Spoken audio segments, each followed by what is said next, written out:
Donnie, first of all, you have to talk to me about Mesquite, Texas. Well, it's still there. I drove by it this morning going to the airport. Mesquite Championship Rodeo, which is Mesquite, Texas to me, started in 1958.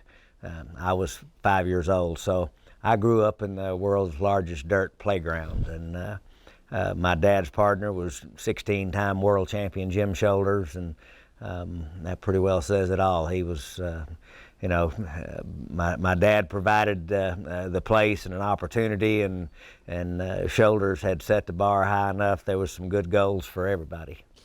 Was there anything else you ever wanted to do in your No. life? I wanted to be. My parents actually were a little concerned, I think, about me because all I talked about was wanting to be the world champion bull rider. I didn't. Somebody said, "Well, when you want to do that?" And I said, "Well, I don't know when. I want to be it," and that was just the way I thought. Along the way, I did everything kids do growing up: play football, baseball. Obviously, with my stature, not much basketball, but had a reasonably normal childhood. Except my daddy, he worked us really hard.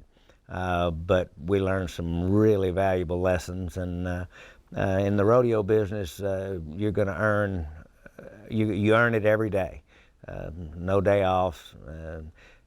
And my dad's favorite saying, I say it all the time: you don't halfway rob the bank.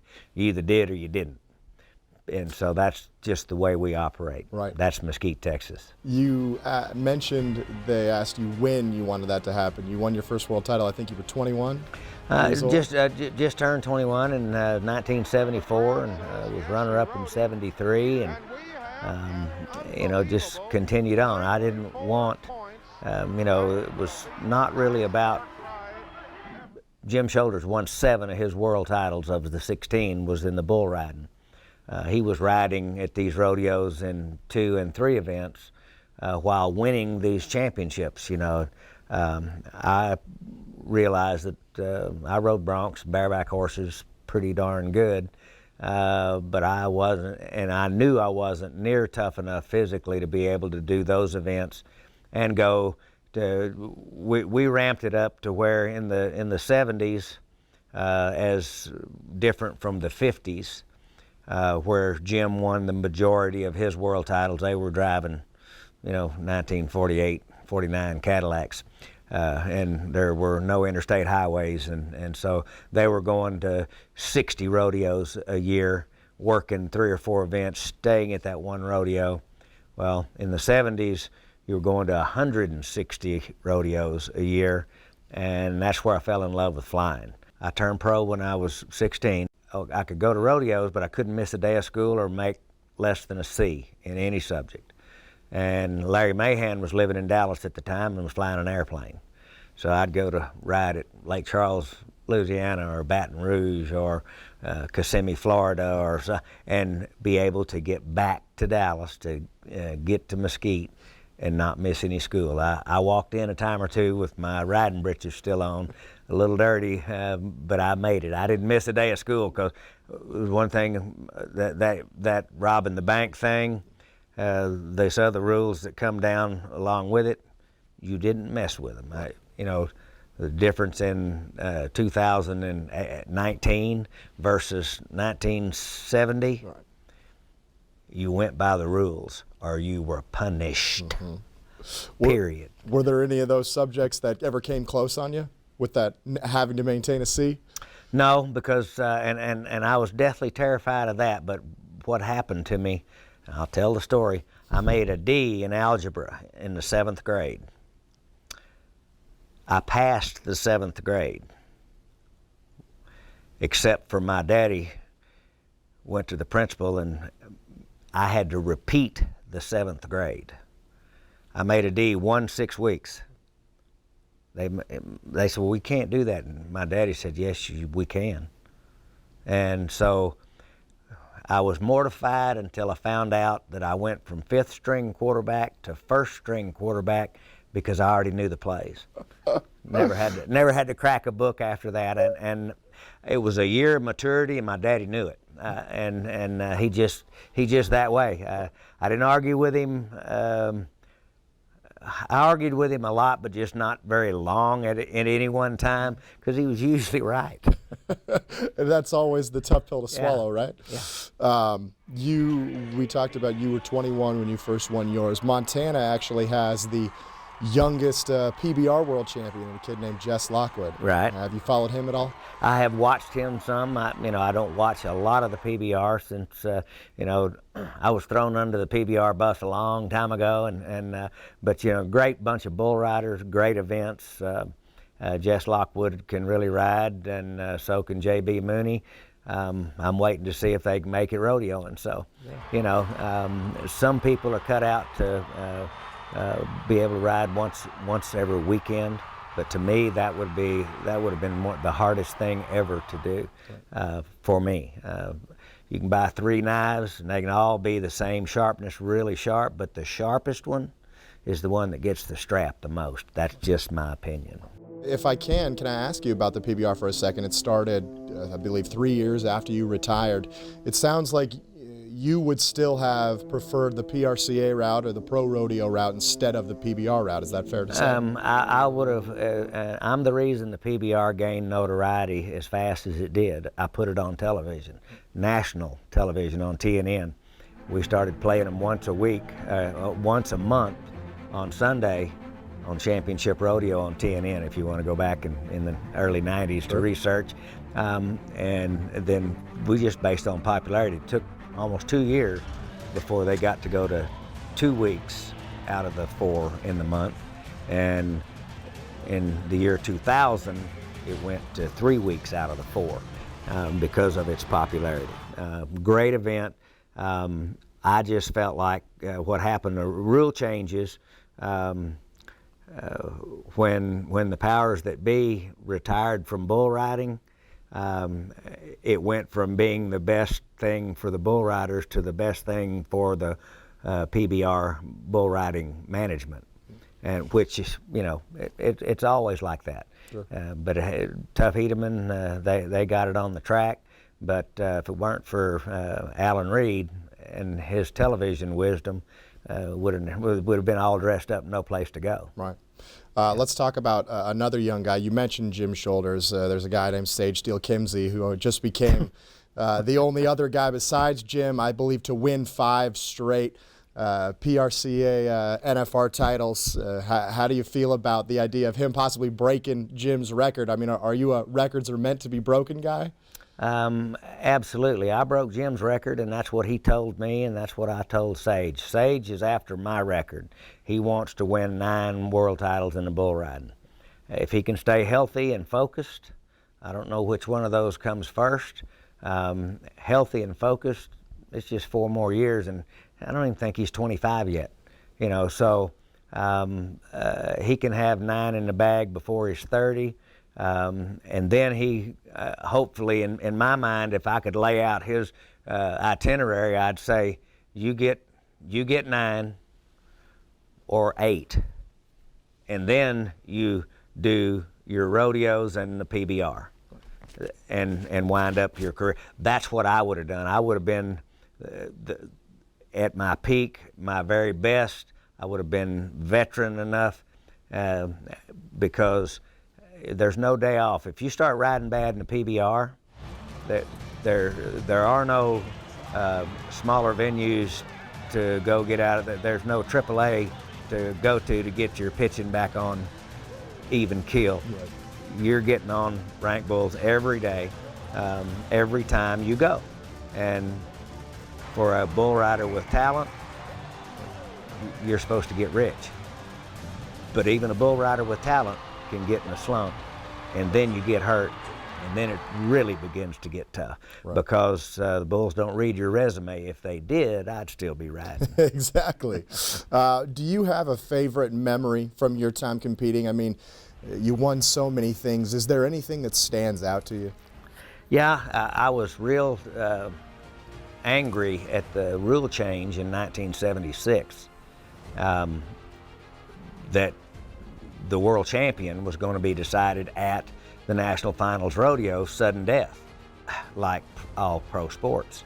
Well, rodeo's different, and they changed that rule because we were flying airplanes going to 160 rodeos, and they were talking about you buying the world championship. Well, that would have been so if I could have just sent my shaps to 160 rodeos and it got money, but you had to be in them and win. Right.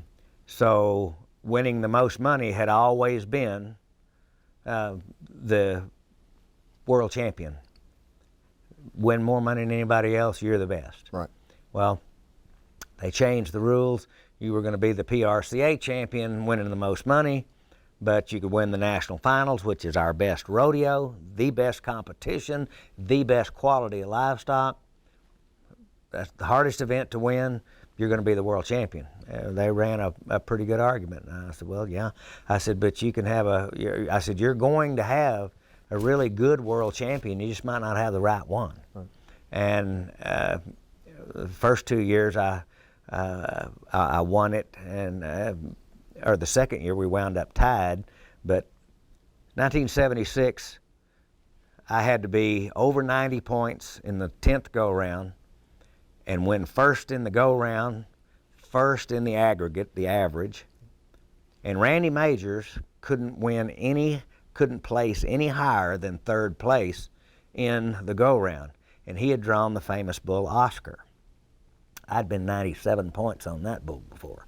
So stage is pretty well set. I ride my bull. I just had that positive attitude. I told my dad, I said, I'll have Red One or Generalissimo.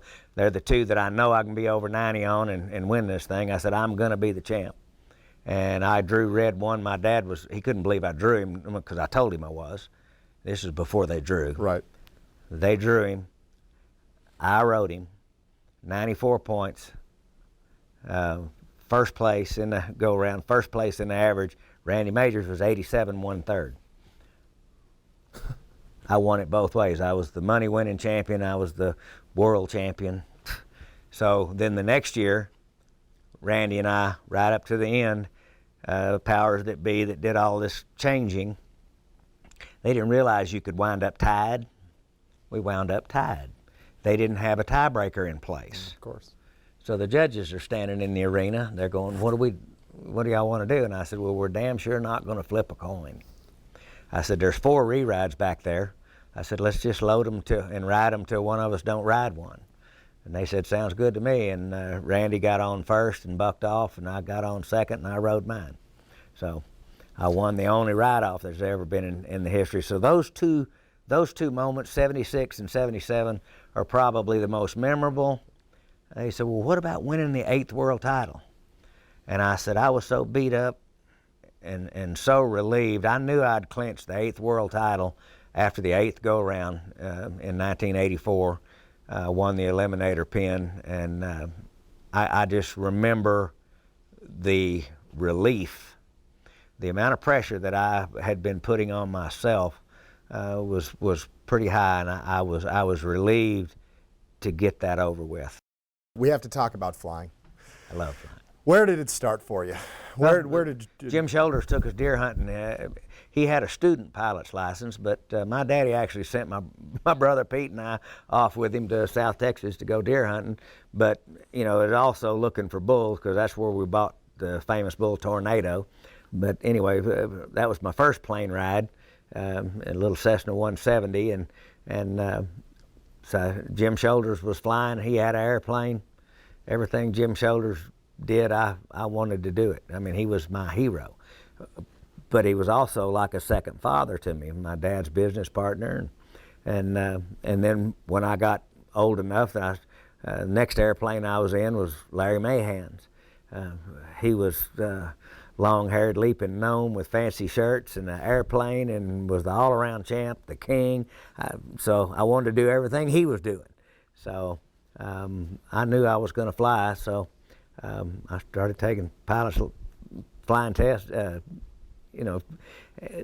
Aurora, Oregon is where I was. That's right below Portland. Okay.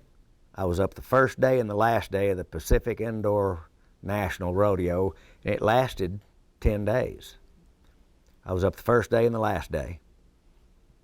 So I rode my first bull, and I went to the airport at Aurora, and I found this long-haired kid, had hair down to his belt. Remember, this is 1973. Sure. He's a hippie, little old skinny thing. Took me out to the airplane. I told him I wanted to get my pilot's license, and so he sends me. We look at this airplane and said, we're going to fly this today. He said, if you'll go down and pay this doctor to get a physical, that'll be your student pilot's license. So I went.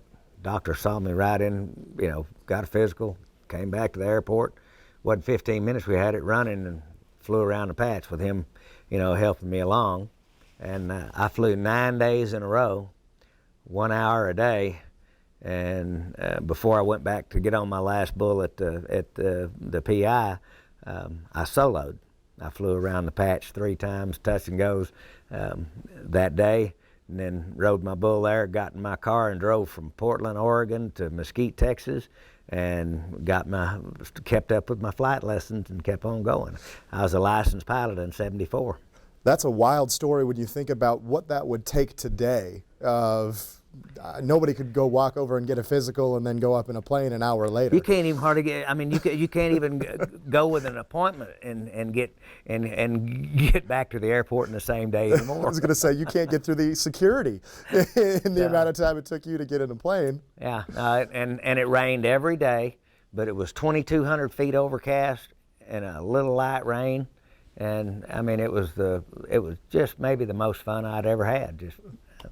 I love it. And I'm still flying. I just got my type rating for a Citation 5, the 500 series of Cessna jets, and so I went all the way up to a jet pilot, man. Have you got 33 hours in it? Perfect.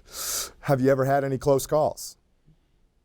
Flying is hours and hours of sheer boredom, and then a few seconds of sheer terror. Most of the time, sticking your head in further than you should with Mother Nature, because just about the time you think you got her figured out, figure again. It can be really, really dangerous, really scary, but I'm going to tell you, nobody loves Donnie Gay more than Donnie Gay, and so Jerry Nelson, my boss, he'll fly anywhere with me. I'm as good a pilot as I was bull rider. That's because of my decision making. And when you're in a tight spot, and you will be in some, you react properly. That's a big part of the learning curve, and most people get over it. But I'm going to tell you, flying is so much safer than driving.